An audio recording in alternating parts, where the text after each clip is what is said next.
منذ مدة واحد شوفير تاكسي، هي ماهيش عيب إنك تكون شوفير تاكسي على كل حال، بزاف لي شوفير تاكسي اللي يتبعوني سواء في فرنسا، سواء في الجزائر، سواء في الآخر، كي وين ما نركب تاكسي في فرنسا دايما شحال بالكش مرتين على 3 كي يكونوا عرب يعرفني، يقول لي سي فلان.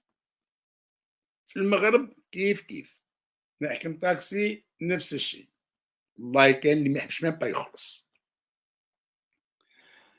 ماهوش عيب، أما إنك تكون شوفير تاكسي يمني عايش لاجئ في بريطانيا،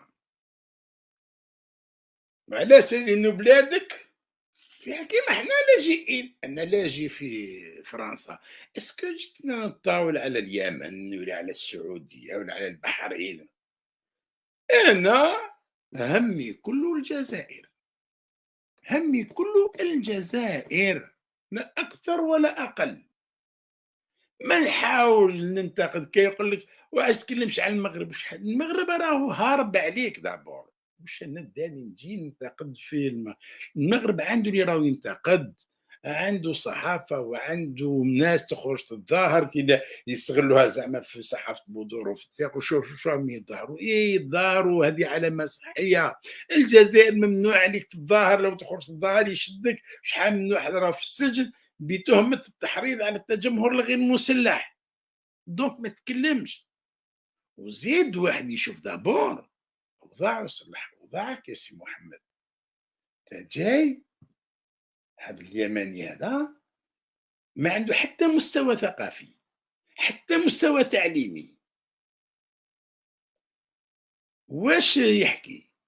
يحكي الجزائر والمغرب، واش يستثمر في خلاف بين زوج خاوه، وهو براني بعيد خلاص، بعيد ما عنده حتى اش بعد مكة على بوصبيبيط، جاي يستثمر في خلاف بين الاخوه، يدخل ما بين الفر واللحم، نهار ضد الجزائر ونهار ضد المغرب. وللاسف بعض، ما نقولش اخوان مغاربه، بعض المغاربه من الحثالات تاع المغرب يفرحوا انه يسب في الجزائر، يقول لك يدافع عن المغرب. وهنا خلينا نفتح هذا القوس هذايا، واش معناه تدافع عن المغرب؟ والمغرب هذايا مشلول، المغرب خصوه الرجال وخصوه النساء يدافعوا عليه، المغرب هذايا ارتكب جرائم، ارتكب كذا باش يجي واحد يدافع عليه خوفا من انه كش ما تصرالو. قال لي دافع على قضيه المغرب في الصحراء، علاش محتاج له؟ قضيه مطروحه على مستوى الامم المتحده في طريق الحل، والحل جاي بالقانون الاسباني اللي يعطي الجنسيه الاسبانيه للكل منهم تولدوا في اقاليم اسبانيه قبل 76، بنصرنا عليه. المغرب ما هو محتاج لا ليا ولا التونسي ولا خاصه اليماني باش يدافع. واش تدافع؟ كلمة تدافع هذه ما تدخلش في عقلي، أنا ما تدخليش في، ما نحملهاش كلمة تدافع. واش تدافع أنت؟ واش قتل دار نعرف ندافع على واحد يقتل ولا يرتكب جريمة ولا يرتكب خطأ يرتكب كذا نجي ندافع عليه باش نبيض له الآخر؟ لا.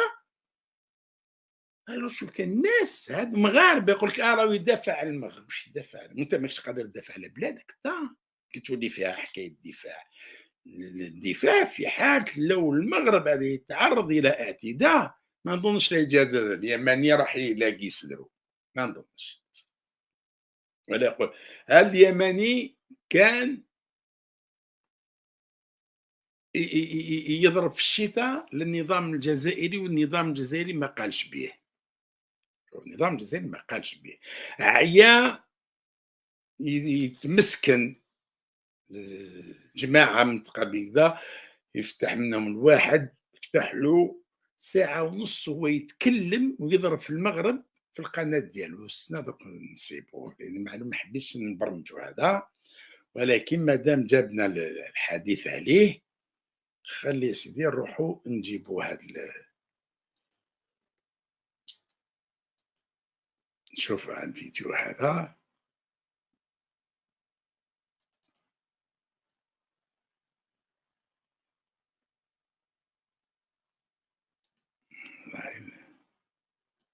خلينا نجيبوه.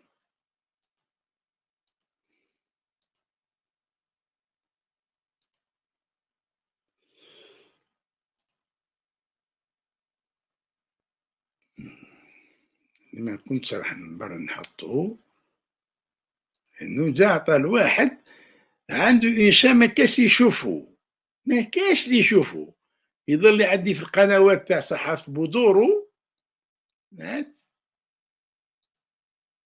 ما لقيتهاش والله، لأني ما كنتش مبرمج نحطها هذه يعني. ولكن لا علينا فاصون عندي أخطر من هاك. واش الشيتا اللي يدير النظام الجزائري أخطر من هاك. هذا سي خونا المغاربة طبلوا له داوها عند الوزير الأول السابق، داوها عند حسن وريد. حسن وريد تعرف هذا راهو راجل كاتب مفكر، وهذا كان مؤرخ المملكة، وكان ناطق الرسمي باسم المملكة، باسم القصر الملكي. ديروا لدارو واحد عريان. علاش هذا؟ لا قالوا يدافع عن المغرب، محتاج المغرب ها واسمع. كان رمزية المغرب فيه ما شاء الله من رجال ونساء. شوف واحد عطاله الحل في المغرب كيف نحكم طاكسي نفس الشيء. الله